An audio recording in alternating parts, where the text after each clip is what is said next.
This episode contains graphic descriptions of gun violence and trauma. Listener discretion is strongly advised, especially for those who may be sensitive to topics related to shootings or PTSD. Hey guys, welcome back to Club to Contracts. I'm your host, Victoria, and I'm here with my first guest and the most special person in my life, my best friend, Megan. Her best friend, heard that. Hey guys, I'm so excited to be here. Hey, I'm Victoria, your host for Club to Contracts, where we talk about motherhood, getting out of the nightlife, being a boss bitch, and building a career with badass women all around you. This podcast is brought to you by QNA Network. So a little backstory about me and Megan. We've been friends since, what was it, like 2017? 2017, the summer, July. Oh, see, I remember that. I'm such really? a good friend.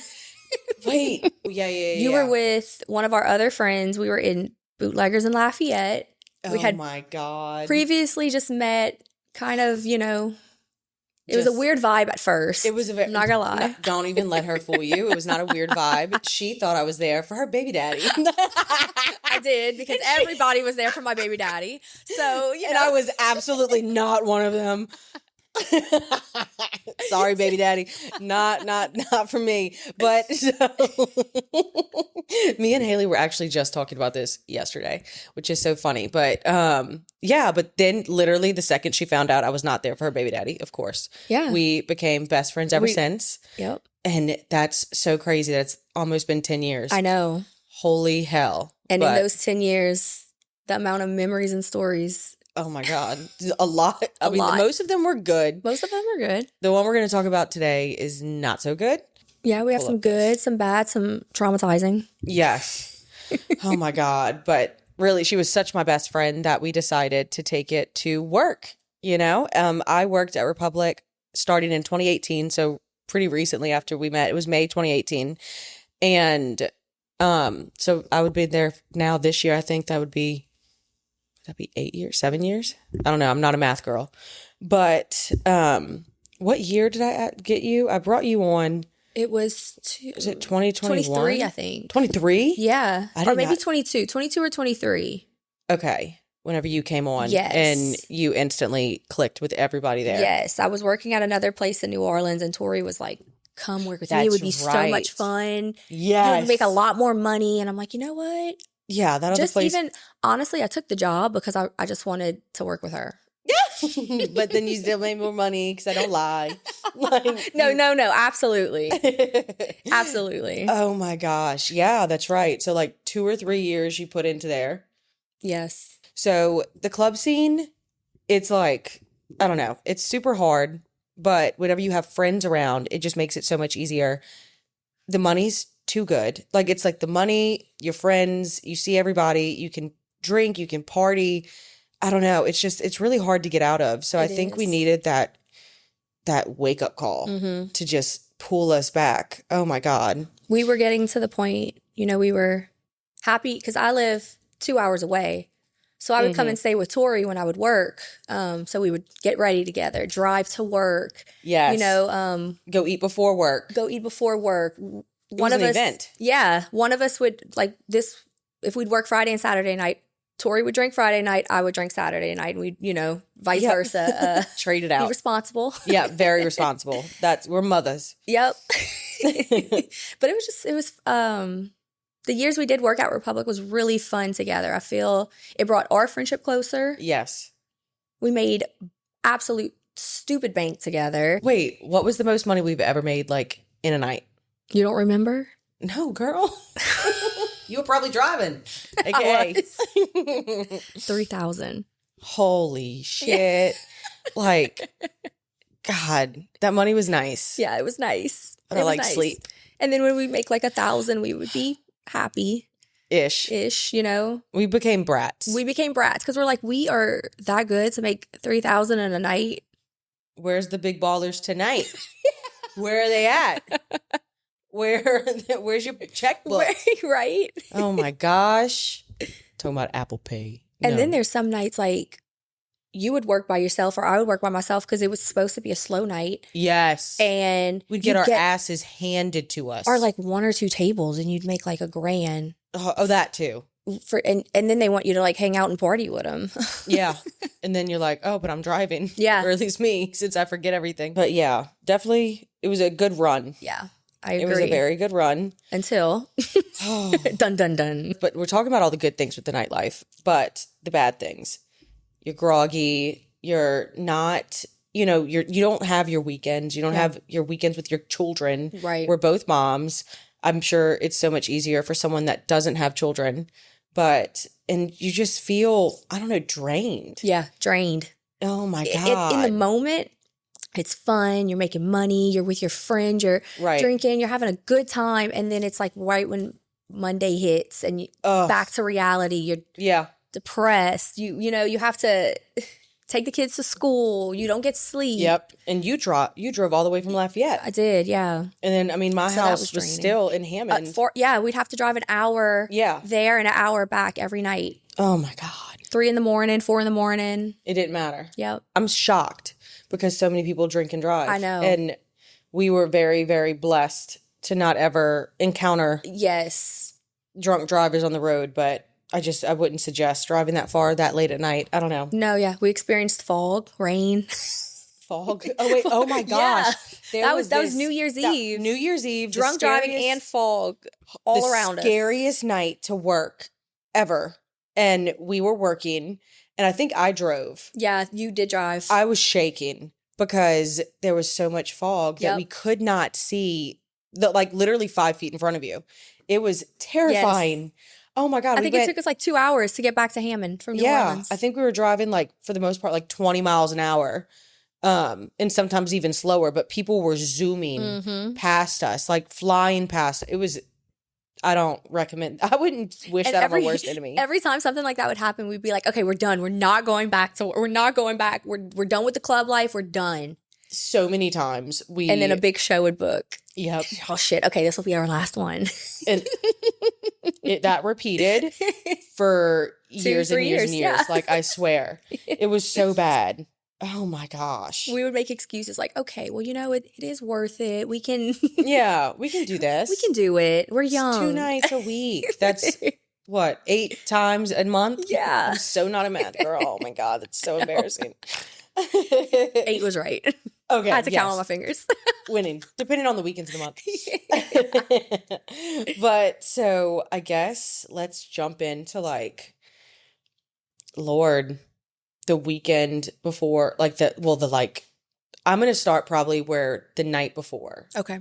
Because I worked the Strawberry Festival and I that worked weekend. Republic. Yeah, you worked Republic, and you said that it was I think that night was supposed to be a dangerous show.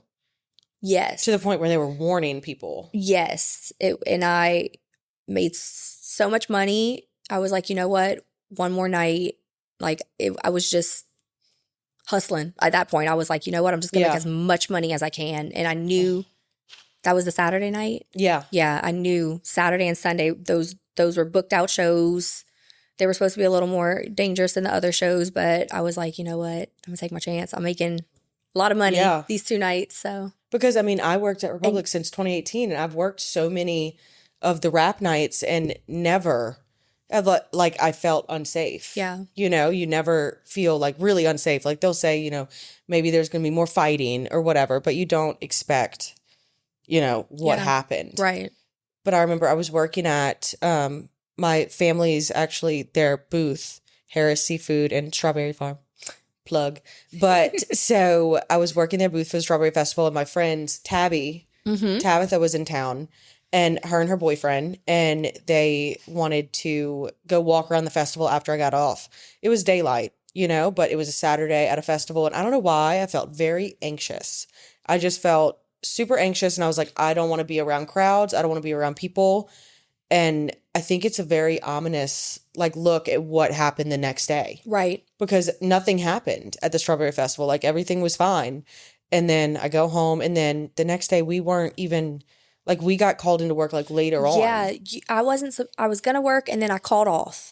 And then they called me in. The manager was like, we really need you and Tori to come work. It's going to be that busy. We need both of y'all to come in. I had just gotten back to Lafayette. I was like, I have to drive again. Yeah.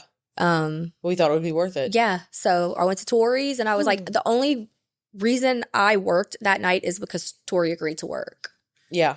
That's kind of, we wanted to go in pairs. Yeah. Like, yeah. oh my gosh. Because we both would work the whole weekend, so we were tired and driving that much. It's like, okay, we need each other to stay up, stay awake. Oh, that made such a big difference. Yeah. Oh my gosh, someone to yap with on the way home. Yeah. It was amazing. Yes. Except for whenever I had one too many pickle shots. Oh yeah. I would fall asleep on Megan, but it's okay. Or talks crazy sometimes. Oh my God. I am such a nutcase. But so back honestly on that same topic of like taking shots, that night, the night we go in on Sunday, it was like still that anxiety. Didn't want to take shots. Like I think I took one Ciroc shot and then I was like, I'm good. Like I'm gonna drink water. Yep. I was driving, right? Yeah, I drove. You were driving. You were gonna drink because, like I said, we swapped out who drinks and but drives. I didn't even have the desire for it. Everybody's vibe was off. It was weird that night. Everyone, the person who put on the show's vibe was off. The promoter's vibe was off. Everybody was just off, and that's when I felt off. I'm like, what is going on? Yeah. It's not just us. So, and it was a really early incident that happened because I think it was like 11 o'clock at night. And I think it was a younger crowd. It was definitely a younger crowd. It was a younger crowd, which just, y'all know, with youngins nowadays, you got to worry about youngins. And so with alcohol, like, with alcohol and everything, nobody wants to fight anymore. It's all about guns. So, but also the promoters that night had hired their own, like, armed security officers. I think there was like 2 or 4. Something like that. It was a good bit, which helps you feel safer. Oddly enough, it helps you feel safer. But I remember it was around 11 p.m., like closer to 12, I think. I think it was like 11:50 or something like that. We were standing by the bar and Megan, I was supposed to go bring a bottle and Megan literally saved my life. Like, I'm not even like, oh my God. She stopped me. It was Megan, the DJ, like kind of behind us, and then me. And I was like, well, I got to go bring this bottle, like wall 4, wall 3, whatever, just got sad. And she was like, no, don't go yet. They're not here yet. So don't even worry about it. Like, whatever. And Megan was like the one, like, I was the lazier one. Yeah. Like, I was the lazier one. You don't have to tell me twice. Okay. I've been here a lot longer. I will just sit on the ground right now. But Megan was like the one that was like, no, you have to go do this now. Like, da. And so for her to be like, just hang out. I was like, hell yeah. Yeah. Like what's going on with her? I mean, yeah, I'm going to hang out. But so, as we're just sitting there, we just hear, it didn't even sound like a gun. I thought somebody, like those little things like you throw on the ground, like the popper. Yeah. And I'm like, who in the hell brought poppers into the club? I was pissed, actually. I was like, who the hell is popping these little poppers in the club? That's immature. Oh my God. Because it was like 5. Yeah. And like, pop. I looked at Tori and she was just still like texting on her phone. And then you hear it again. And just pop. And so I remember, I'll never forget your face because I just like turned to Megan and she turned to me and like, I swear to God, I saw like our kids, like, oh my God. And then we won't name, certain people just out of, amenity or whatever, if they don't want to be named, but this angel of a DJ grabbed us because we were in shock. We were literally in shock and he grabbed us and threw us under him on the ground. We were like behind the bar. And then my next thought was, oh my God, there's going to be like a stampede. There's going to be like, we're going to get trampled and we're under this, bigger man that people will absolutely step on him. And then what happens to us? So I grab Megan out. I get out from under him and kind of crawl backwards through one of the barn doors. And I grab Megan and 2 other bartenders, come running with us, and we're like kind of in this like storage area, like nobody would go there. Right. He comes in immediately behind us and barricades the door. Everybody, yeah. To make sure that no one stampedes back into that storage area so that us 4 are safe. And like to this day, he's an angel. He's an angel. But then our next thought is, we got to get back. I still don't think we were even processing No, what had happened. Shots were still going off. Shots were still going while we were crawling into the back door. And I just, like Tori said, when she looked at me and I looked at her, I saw the fear in her eyes. It was like unprocessed fear. Yeah, I just saw like it was blank. And I just, oh my God. I didn't know what to do. And it's like, you think like when you see movies and stuff, everybody's screaming and running around. We're in a club. Like everybody, you know, you don't realize how loud a club is. It got dead silent. I mean. Oh my God. You can hear a pin drop. And But all I just heard pop. was people's shoes like squeaking, trying to just, you can hear people crawling and squeaking. Not one, I did not hear one voice. Because nobody knew if the shooter was in. Yeah. That was my biggest fear. We didn't know what was going on. No, like, if Megan was there, like, I think I would have died. This is like not even being funny. I thought I was going to pee on myself. I was so scared because you kept hearing pops. Yeah. I thought It was like never ending. You thought that like the shooter, like you think of like a high school shooter. That's where my mind was going, which is like so obviously different than like a drive-by. But I thought that someone was like in the building and like would eventually obviously come to us in the bathroom. Yeah. And then where the fuck do you go? That was very like on my mind too. Like you said, an active shooter. Like, are they in this club right now? Or are they just about to shoot up the bathroom?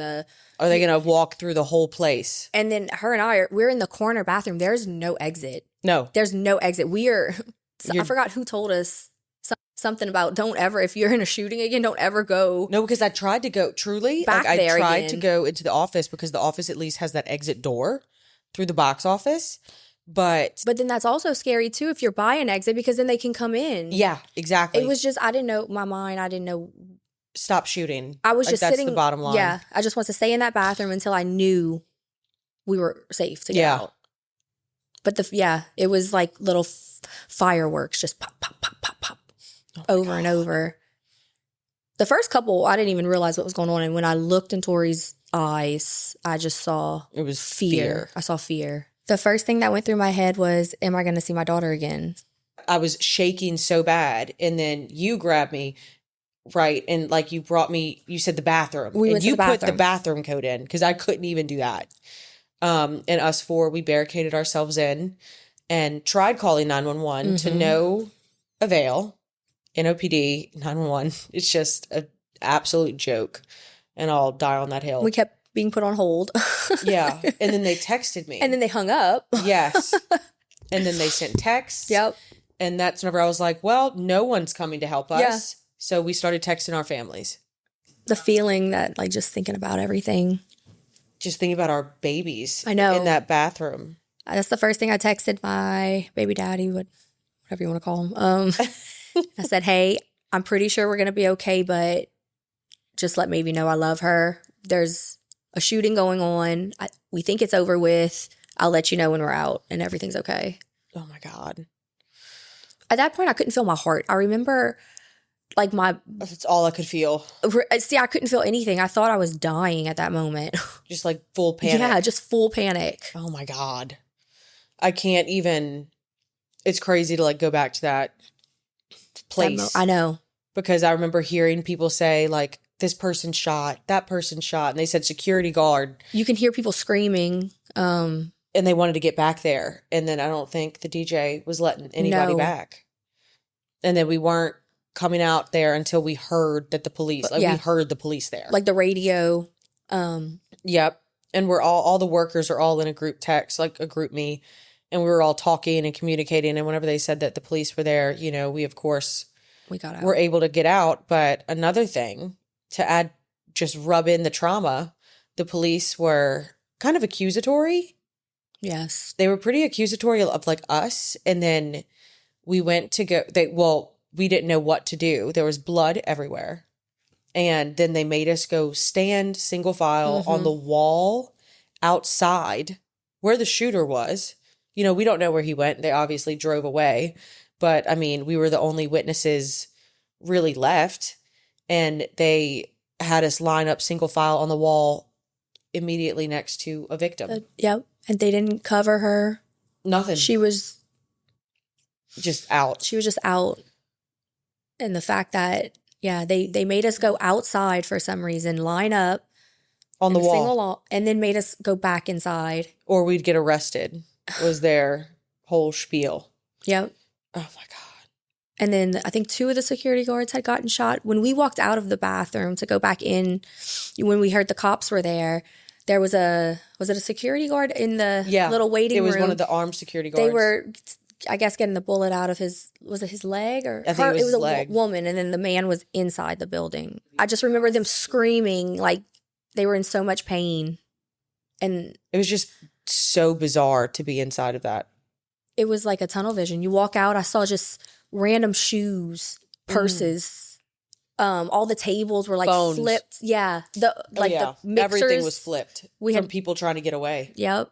Bathroom Orange was juice. destroyed. I didn't even, and then we bring cranberry juice out to each tables. And I'm like, is that cranberry juice? Is that blood? Like, I had no clue. So much liquid just everywhere. Everywhere. I mean, we were only open for, this was like 11:50. hours. That's an hour. It had just gotten busy. Opened. Yep. It was just starting to get busy. It was absolutely wild. So then we had to go sit upstairs. And I remember just being stone cold, like face. Like I just was like looking forward, like nothing processing in my brain. Like, what is happening? Yep. Everybody was like talking, not really laughing, like, but people process things differently. But it was all the workers. We were all upstairs. And it was just so bizarre to like, just, you kept thinking like, oh my God, because we had to be held there because it was an active crime scene. I mean, that was at 11:50 something. And then whenever they got there, it was probably like 12 something. And then we didn't get home until like 4 or 5. Yeah. Yeah. Oh my gosh. I remember being so cold. Like I just could not stop shivering. Yes. And we usually remember bring that. like sweatpants and hoodies to change into. Oh, I think we only brought like a hoodie or something. Yeah. I think I had sweatpants, and then I took one of the workers, one of the hosts, his hoodie. I was like, give it to me right now. Angels. I They're cannot- so good to us. Yeah. Oh my gosh. I just could not stop shivering. Yeah. I think that was anxiety though. I couldn't process what had just happened. Yeah. So like you feel freezing. Yeah. It's bizarre. No, and then The night that happened on the way home, because we went back to Tori's house. I slept maybe like 3-4 hours. right. And I woke up and I had all these text messages. Like, I mean, hundreds. Like, are you okay? Then I see, I'm like, oh my God, I texted Tori. I'm like, it is on the news. Like, it is all over Facebook. But guess what was on the news about it? What? NOPD bragging about their response time. It was, That was what was on the news. that was shit. That was absolute bullshit. Hate y'all. XOXO.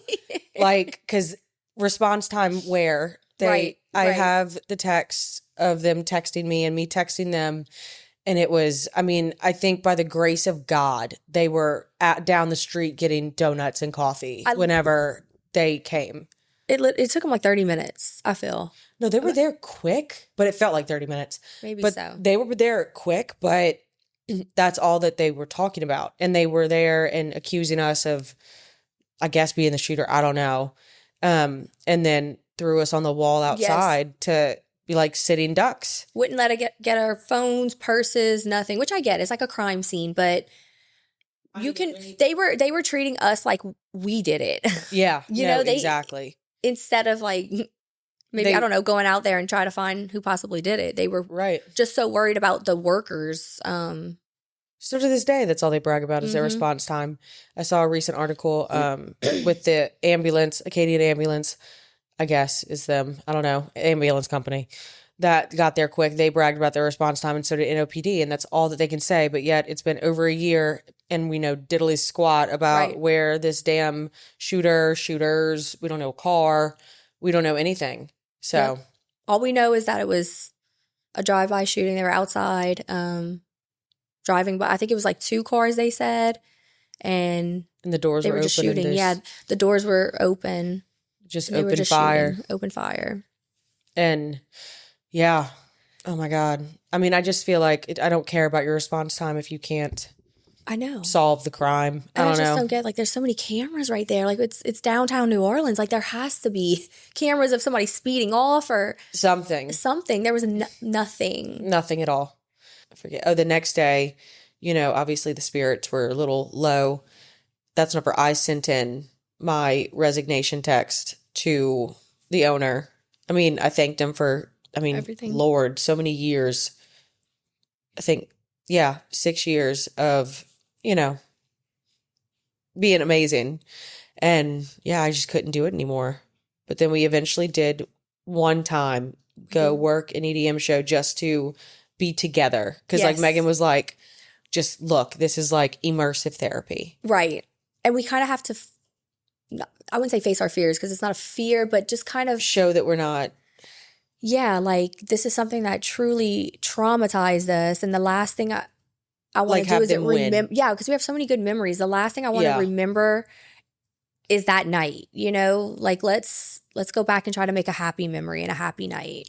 Yeah. And we did. We had a great time. And then we said, okay, never again. Yeah, absolutely. We never. Yeah. Oh my God. Thank God. I couldn't imagine going back. I know. Maybe we're old or scared. I'm scared. Both. Yeah. I'm scared to go out in crowds. Yes. No, I'm not a crowd person anymore. I'm not either. Like even little fireworks will make me jump still. No, actually, like trauma is so odd because literally for my baby shower, one of my friends got me a wagon and the handle fell at the baby shower and me and Megan both jumped and just looked at each other. And then we didn't know what to do besides laugh. Right. Because we're the only two people in there thinking that might have been a gunshot. I looked at Tori and I was like, it affected you too, huh? She's yeah. like, yeah. Absolutely it did. I was like, who's here? Oh my gosh. It's so crazy how trauma works. It is. And her and I's friendships, we tend to laugh and make jokes about our trauma, but it's rough. Different. It's rough out here. Oh my gosh. No, and that's really what got us out. We had signs. I think we had signs that we needed to leave. Yes. We definitely had signs, but we didn't listen to them because like we've said, like the money's too good. Like it truly is too good. And selfishly, I wanted to keep having my weekends with Megan. Yeah, I know. Like, are you joking? But now I want to hear kind of like, so tell everybody like how you're thriving, like with medical billing and everything.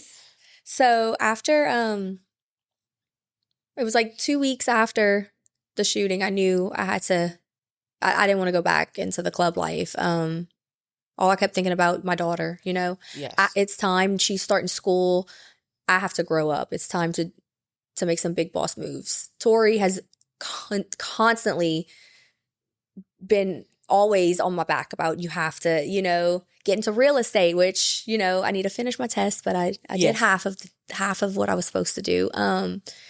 And she's just always been a good influence to be like a boss bitch, like a good, The club is a segue. Yes, she got me. Wanting to be whatever you want to be. And I had went to school for medical billing and coding, and 2 weeks after the shooting, like I said, I lived 2 hours away. 5 minutes down my road, I saw that they were hiring a little private practice. I knocked on her door, and I was like, can I have an interview? I really need this job. And I got it. And ever since then, it's been a year, actually. Tomorrow, it makes a year I've been there. Oh, my gosh. And it's just been amazing. My boss, she's an angel. Her name's Angel. That's why I call her my angel.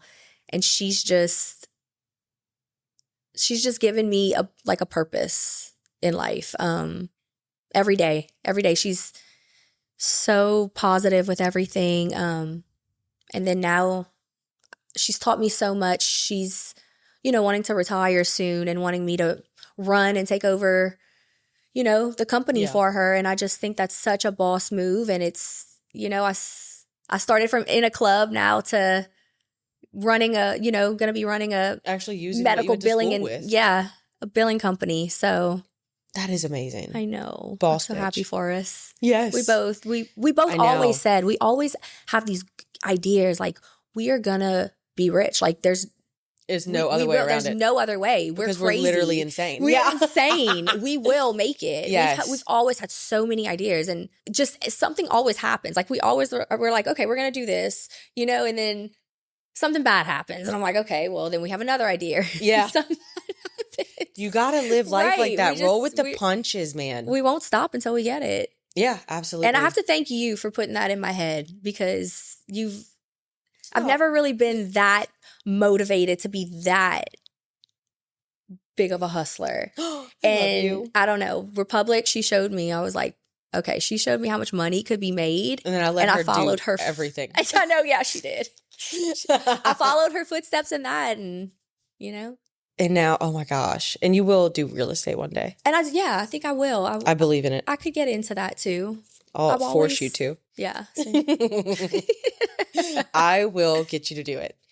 It's like, you know how they say power couples? Like, we're power friendship. We're a power couple. We're Leave no mistake. Okay. Leave no. Let the secrets out. Let me see. Oh Sorry, my God, Haley. that was fun. She gets it. She knows that she shares me with you. Okay, so Megan's killing it in the medical billing. And then that was whenever I finally realized, okay, it's time to truly take real estate seriously. Like real estate I was taking it seriously, but not as seriously as I could take it. I mean, I was working the weekends, but I still wanted to do open houses. Right. So I remember this one, I literally had to throw up at because I had zero sleep, took my medicine, chugged coffee, and then my body was like, absolutely not, and made me sick at an open house. Like it wasn't, I don't know, conducive to the lifestyle that I want. And I want, you know, what we want for our children and our spouses and everything. Just not worth it. It's not. It's really not. And the money's not worth it.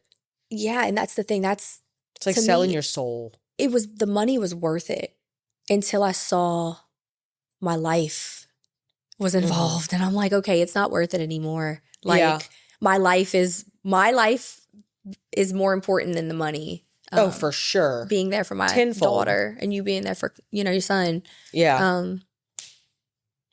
I think that's the only way that we got out. No, I truly feel like God did that. Because when I tell you, we constantly was like, okay, this is going to be our last time working. We are over it. We're drained. We're old. Like we should not be bottle girls. Old for sure. You know? Oh my gosh. So I'm so glad that we got out. Me too. And now we're killing it in our little careers. Now we're killing it. Yes. And and anybody could do it, you know? No, you just have to put your mind to it. Oh my gosh. I feel like you sometimes need to be like flicked off the cliff. Yep. And have no other option. That's what I like tell people that I talk to with real estate. I'm like, just literally, it can be as small as going into a room that you're nervous about being in. Yep. Or as big as quitting this, you know, high income job that's draining the life out of you and that you don't want to do. If you want to be bartender, cocktail waitress, you know, in the service industry forever, there's nothing wrong with that ever. Exactly. But I mean, 9 times out of 10, people don't want that. You know, like the majority of people, it's used as a segue. Right. And it's hard to get off of that ride once you're on it. But I mean, just jump off. Whenever you can, because don't end in a shooting. Yeah, like don't us. wait till, you know, something you know, where it's almost life ending. Because if I would have walked in that moment that Megan told me not to, I would have either been going or coming back right in between the doors and the crowd. And that's just, if that's not a sign from God, then I don't know. Would have gotten trampled, you know, anything. Yeah, if I would have been safe, I would have been alone. And then, cornered. we would have been, oh my God. We would have been separated. And I would have been with strangers that I don't know. Yeah. Probably didn't care about my life, probably trampled over me. Like it just, everything was too serendipitous for it to not be It just God. happened, yeah. Oh my God. And I just came back. I was upstairs actually helping one of the victims. She had a section and I kept, you know, going back. I don't like aggravating them, you know, like, hey, are you ready? Are you ready? And she's like, I wanted to bring some more people up. And I was like, that's fine, girl. Like, you can go, you know. Yeah. And she's like, can I just, you know, go get them? They're here. And I was like, yeah. And we actually walked down the stairs around the same time together. That's when I went check on her section. They weren't there yet. They were about to walk in. And that's when I went to her and told her, hey, you know, you don't have to bring that right now. And Pops. The girl one of the victims, she had walked downstairs at the wrong time and got shot. God. Just because she was going to get her friends to go back up. Yeah. And her friend's the one that passed. Yep. Oh my God. Yep. It's so dark. Why do people hurt other people? I'll never understand it, but And it's just, it wasn't even going after one person. It was just random. It was a random attack. just whoever. It didn't matter. It didn't matter who was in the way. It didn't matter. No regard for human life at all. No regard for human life. And they still aren't looking for them. But don't worry. They were there in 2 minutes. Lord have mercy. I do think a silver lining, you have to like pick out silver linings with these things. Truly, it's brought me closer to God. It's made me realize how life is just, you need to live it, and how you shouldn't be stuck doing something that you're not happy with, aka working at the club. Oh my God, I started poo bearing like extra. But anyway, and it brought me and you closer. It did. Like, we are trauma bonded for We life, are trauma girl. bonded. Oh my God. We were already close, but this just Go through that with somebody. yeah, and you'll like there's become a no lot way closer. we're forever gonna be best friends. No, facts. Nobody And, can ever say they went through a shooting with you. That would have been me. I mean, the crazy thing is it's getting more common now. It is. It's getting so common. It I don't know is. what discourse this world or this country needs to take, because I know it's not just gun violence. Like, if in other places, different countries where guns aren't, allowed, Right. and they're not as readily available. It's knives. It's like just people we got to come back to But a place of it's the younger generation, because when we No were growing regard. up, high school, it's the gentle parenting. we would go in the back of the movie theater and fist fight. Like Yeah. that's how we handled it. You know, I mean, yeah, absolutely. there we did. was never even a thought of, oh, let A me weapon. pull out my gun or knife, or Even I'm like a wrench. We pepper would never spray. think of that. Yeah. It's, I don't know. I think it's gentle parenting. I don't know. That's Yeah. my hot take. I think it's that.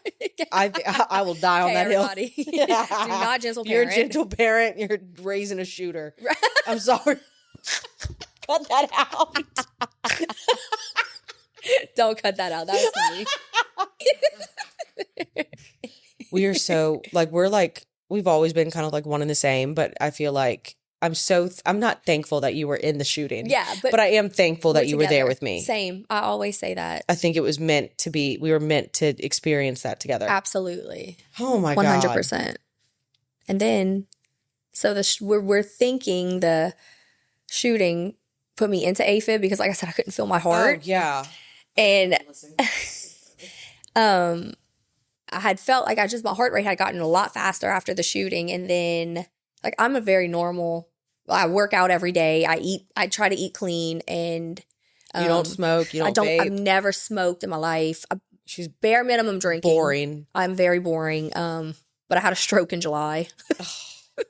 You see, I'm laughing about it. And the only reason I'm saying that is because literally 5 days after my stroke, I called Tori and she's like, you can't do that to me. We just went through a shooting, Oh my gosh. Yeah. Let me just she give a went through some timeline. stuff. Yeah. Let me give a timeline. But she called me Zappy after the stroke. Well, we have to laugh.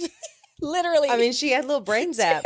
She did. She also called me brain dead. So I'm just showing the friendship that we have. Once I know that she's alive and well, I'm going to make jokes. Because who has a stroke at 31? I don't hear Who's about never that. smoked or nothing. Right. Like, the I don't know, odds maybe of because it I was in a being shooting. you, the odds of it being you versus me is just so funny to me. Like, that's humor. Okay, well, let's talk about your traumas. Okay, we're going to lay it out. So, I had the worst spring I think I've ever that I could even fathom, like literally.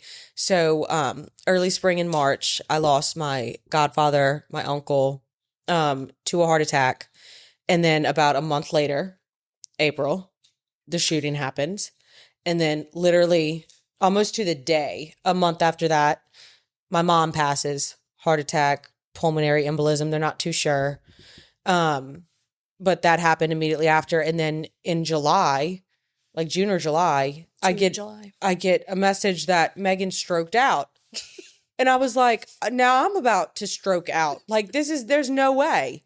It was so bizarre. It was bizarre. I remember whenever I got the news about you, I was giggling because I was just like, what is happening? Like really? I was like actually Right? like going crazy. And poor Haley was like, are you good? I'm like, I'm being attacked. Like, I'm being attacked. Oh my gosh. I'm so thankful. I think that goes without saying. Beyond thankful that you're okay. And I hope that you have no more zappy zaps. No, same. You're my best friend. And he needs his, I almost said his name. He needs his godmother. But yeah, that was bizarre. I keep saying bizarre. That's like my favorite word, I guess, today. I feel like I have a favorite word every episode. This past year has been, well, from... That's the best way to describe it. Yeah, from when your uncle passed, that it's been bizarre. And then you had medical issues after the zaps. I did have medical issues for 5 months, and it wasn't even to do with the stroke. It was my heart. Then it was kidney stones. Because it was the medicine, Kidney stones are worse than a stroke, by the way. Yeah. Really? Yes. You'd take a stroke? I'd take another stroke before kidney stone, yeah. On this game of what would you rather? What would you rather, a stroke or a kidney stone? And then I had pancreatitis. I'm just literally a 70-year-old in a 30-year-old body. I know, and it's insane because you're like the healthiest of us I'm all. a 30-year-old and a 70-year-old. Oh, I didn't catch it because I'm not a number girl. Like I've said a million times. I remember being in the hospital, like when I was finally better, after having the stroke, and I was like, okay, Mom, like you need to tell Tori I'm okay, because I was worried about her. No. Because she bottled up the shooting. Then with her mom passing, like she was fine on the outside, but I knew on the inside, I was worried about her. So I was like, the last thing she needs is her best friend passing, or something happening where it would change my life. Your life if you die. You better fake your life. Tell your mom to fake your life and like stuff you or something. Taxidermy Megan, because I am one bad thing away from going off the GNO. Would you keep me if you taxidermied me? Yeah. Are you joking? I'd put you in my passenger seat. I know that's so dark. I know. I'm so glad you're alive, though, so we don't have to worry about that. We're completely going off topic. Yeah, we are. But I feel like it's on topic. Yeah, no, true. Besties.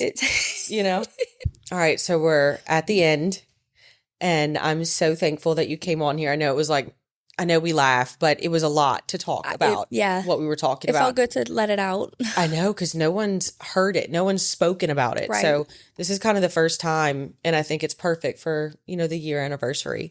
Absolutely. But anyway, you've been an amazing first guest. Oh. I'm so honored that you said yes. But yeah, so if y'all want to follow Megan, which you should, her @ will be at the bottom of the screen right now. Yep. The easiest way to keep up with all these episodes that are going to be coming out is subscribing on any major platform where you hear podcasts. But also, I have a Facebook @ Club to Contracts, and the Instagram is @ Club to Contracts Pod.